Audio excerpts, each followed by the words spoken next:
High, এই ভিডিওটা actually Saturday.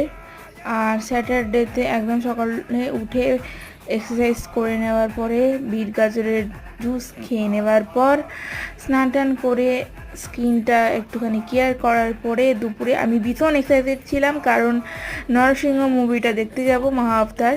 তো অর্পিতা আর অহনার সাথে রওনা দিয়ে পড়েছিলাম নরসিংহ মুভিটা দেখব বলে, মহা আবতার নরসিংহ। আর গিয়ে দেখলাম এতটাই ভিড় আর এতটাই ক্রেজ। আমি এটার এই বইটার একটা রিভিউ আমি করে দেবো আলাদা করে, আর সব ভিডিও আমি এখানে দিলাম না, টুকটাক একটুখানি যেগুলো একদম মানে খুব সুন্দর ভিডিও আর দারুণ ভিডিও সেইগুলোই আমি এখানে আপলোড করেছি। এই লুকটা আহা সেই লাগছিল সেই। তারপরে চাউমিন খেয়ে ডিনারটা কমপ্লিট করে বাড়ি ফিরে এলাম, আর বাড়ি ফেরার সময় দেখলাম যে এত জলযাত্রীর ভিড়।